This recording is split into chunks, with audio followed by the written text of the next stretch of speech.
to the big match of the weekend, Chelsea versus Liverpool, Frank Lampard versus Jurgen Klopp. And this is going to be my pre-match preview, just going over all the gossip and all the latest injury news, all that good stuff. And at the end, I'll be doing my predicted 11 as I always do. First up, let's just talk about both teams' last results. So obviously, Liverpool won 4-3 against Leeds. It wasn't their greatest performance. Yeah, they got the 3 points luckily because Rodrigo gave that penalty away near the end. It just shows that Liverpool can be exploited at the back. They didn't look as solid as they do usually, and that is an area that we've got to punish. And to be fair, with our attack, there is a big chance that we can do that.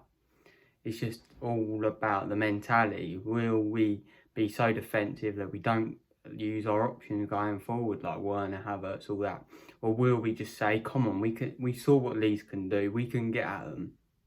Yeah, our defence isn't great, so we'll probably concede a goal. Yeah, like, don't get me wrong, a goal will be conceded from Chelsea.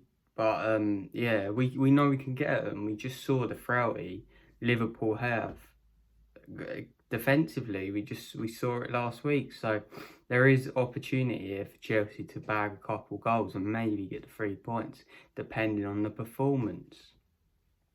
You guys all well know, Chelsea won 3-1 last time out at Brighton. It wasn't the best display, don't get me wrong, but it's important. 3 points is the most important thing, like it's reiterating last week. Like, it doesn't matter too much about the performance, just as long as you get the 3 points. We've had all these good performances last year and we walk away with no points. And this year, maybe we've turned a corner. First game, didn't play well. You looked under the cosh majority of the game, conceded the equaliser, and Reece James, we know what a goal. Still, that goal to this day, what a goal. But yeah, there is, like I said, we can exploit Liverpool's weaknesses, and our strength is the attacking side of play, and to be fair, so is theirs. So we could see a lot of goals in this game. So on to the big news, the big match news, and injury-wise, we're still down a few players.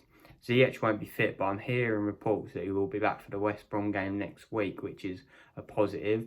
Ben Chilwell was training the whole week, but he's not going to be fit to be able to play. So, yeah, Alonso's going to have to step up again.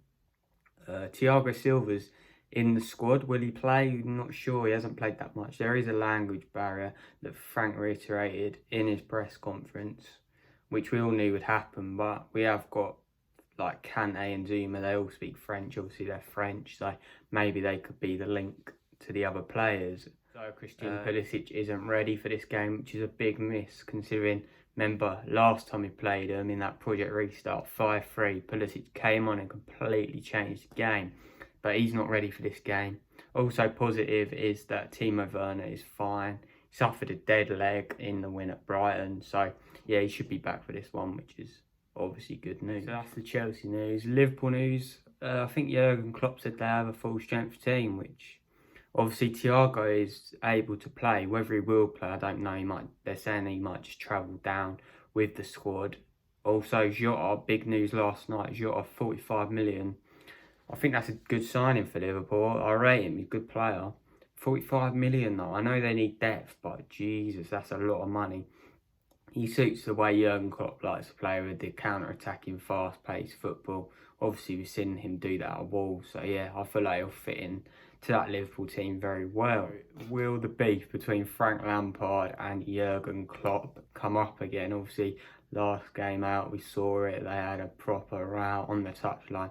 They all set past them, but it's quality to watch. Like, Lampard absolutely mug Klopp off, which is brilliant. But will that happen again? That would be interesting to see. But they do say they've got respect and all this good stuff. So we'll see what happens there. But okay, so on to my predicted 11 and the team that I think Frank will go with. I've been thinking about his team for a while, a couple of days. I don't know. It's difficult. Brighton was a bit easier. I got most of the Brighton team right. But this one, will he go 5 at the back? Will he go 4 at the back? It's difficult. Honestly, it's hard. So the obvious in goal, it will be Kepa. There's no doubt about it. The one chance he had to prove to like the fans that he could be trusted, especially to Lampard. He let us down. He should have saved it.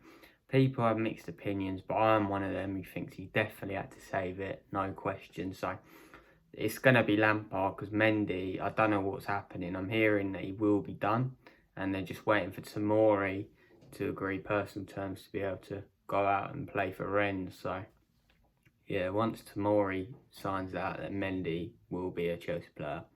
But yeah, for now, it's Kepa in goal, and to you Liverpool fans, you're going to get a goal regardless. I can't see him keeping a clean sheet. Even though one of his best performances was against Liverpool in the FA Cup. Do you remember when he made that triple save? Insane. Got a clean sheet that day. And yeah, that was probably one of his best performances. But he just can't, he's not consistent enough. So yeah, but it'd be Kepa in goal. So I've heard about this. I'm going to go with a back five. I think Frank's going to go back five. And right wing back will be Reece James, the guy who won the game the other night. Solid performance. You know I've said about he needing to improve defensively. He did that, and he got my man of the match because I thought he played a good game. And obviously the goal helps. But yeah, Reece James at right wing back. It's going to, I don't know, it could be 5, could be 4, but I'm going to go 5. Reece James at right wing back, helping him with the likes of Mane.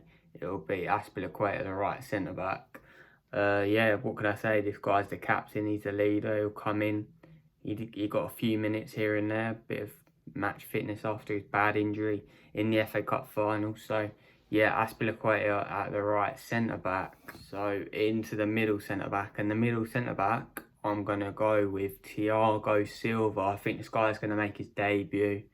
He does. We all know about his capabilities. It's a massive game. It's a huge game. Don't get me wrong. So Thiago Silva, his captaincy and his leadership in that back three will be important and vital. So yeah, Thiago Silva, middle centre back for me. Left centre back, it's difficult. To be fair, Christensen, Zuma, both played well the other day, but I'm going to go with Kurt Zuma. I think his pace, and he's just a better defender for me. So yeah, Kurt Zuma, left centre back. But I'll tell you what, that was difficult to leave Christensen out. He might play Christensen and Zuma.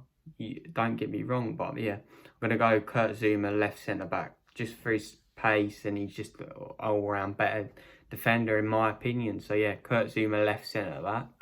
In the left wing back role, we're going to go with Marcus Alonso. Runs down the wing for me. Massive game for him against Salah, one of the best in the league. He's got to stay focused. He's got to get the job done.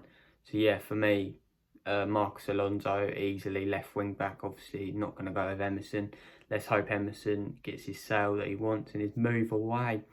And obviously Chilwell not being fit, like I said before. So it's important Alonso has a massive game. And if he does, and stop Salah, we've got a big chance, I'm telling you. Okay, so into the two midfielders, and the first one, N'Golo Kante, definite, certain, whatever way Frank wants to play, it's going to be N'Golo Kante in that midfield. Big game again for him. Everyone's going to have a big game if we want to get the 3 points here. But yeah, especially Kante in that midfield, just doing what he does best, cutting out, hoping he can drop in, help the defenders out when they need it, and he can also get forward. That goal he scored actually at the start of the season last year when we played Liverpool at home. Brilliant goal. He made Fabinho look silly on that goal. So yeah, Kante needs a big performance, and I hope he can do that. So next up, and next to N'Golo Kante, this is a hard one. Our midfield is crazy good. And talking about that, I'm going to do a combined 11 for you guys. That will be up Sunday morning, so you can watch that before the game. All that good stuff. So yeah, stay tuned for that one. But yeah, I'm going to go with Mateo Kovacic next to N'Golo Kante. I think this Kovacic, obviously best player last year. He's going to come in. He's going to play a vital role in the attacking side and also cutting out defensively, because we're going to have to defend against Liverpool. But yeah, Kovacic comes into that midfield and it's vital. He has a big game. Kovacic one was tough. It was tough because Jorginho played such a good game the other night. Arguably one of the best players, man of the match. Yeah, he could have been it. Came off with a knock, but Lampard said he's fine, so it could be Jorginho. But I'm going to go Kovacic just for that attacking pace. We need that pace in that midfield. But moving on into the attacking side, and the first player I'm going to go with in the attack is it's going to be none other than King Kai Havertz. Havertz, he came off after 80 minutes on his debut. Like I said, like, you got to give him time. It's not going to happen overnight. He's going to have time to settle in. But I expect these are the games that you bring in that kind of caliber of player for these games. It's a massive game, as we all well know. So Havertz has to step up and show why we paid 70 odd million for this guy. So yeah, Havertz is the first attacker in the team. Cheers. Next up, we're going to go with Mason Mount as the left winger, left attacking player. Mason Mount is press, obviously brilliant performance against Brighton, was one of our best players on that night. His energy is important. He didn't get involved in the play too much, but his performance was quality because of the way he tracked, and he helped out Alonso against Tariq Lamptey, and that was important on that night because Lamptey was their best player. But yeah, hopefully Mount can produce the goods going forward, and that would be vital for us if we want to score and get goals against his Liverpool team. So yeah, Mason Mount, Kai Havertz, and there's only room for one more player, and that's going to be Timo Werner. You heard in the news that I said before, this guy suffered with a dead leg. But yeah, Frank said he's fit and he's been training all week, so that's important. It's another game for Werner to prove himself. Liverpool was supposedly wanted him. They didn't pay the money. They were favourites, but he's come to Chelsea, and let's just hope we can rub it in with a Timo Werner goal. And he'll have an important game, and hopefully he can do what he did against Brighton in his play and in the way he runs between the lines and causes problems for them. So yeah, that's my predicted 11. I'll tell you what, that's a difficult one, and I feel like they're going to be difficult all year, especially with like how many players we have. And if we had a few more players in, Jesus Christ, we're gonna struggle to get the team right. But yeah, I'm gonna go with back five. Like I said, it could be an easy back four. We'll have to see what Frank does. But yeah, back five for me. So the famous old score prediction. I think there's going to be goals in this game. I said in my Premier League predictions, if you want to go back and watch that video before I tell you my prediction here, then go and do so. My head's saying a draw, 2-2 draw, but my heart is going to go with Chelsea. I'm going to say a 2-1 win to Chelsea, and that'll be a statement of intent for the season. If we can beat Liverpool, wow, what a statement that put out to the rest of the league, showing that we're going to be up there again. But yeah, thank you all for watching this preview. I hope you guys liked it. Make sure you leave me a comment letting me know your team, the score prediction, all that good stuff. Leave a like, subscribe, and turn on your notification bell. But I'll see you tomorrow for my combined 11, and my match reaction and all that good stuff will be out. The match reaction will be better this week. So yeah, make sure you tune into that one. Thank you all for watching, and come on you Blues, come on.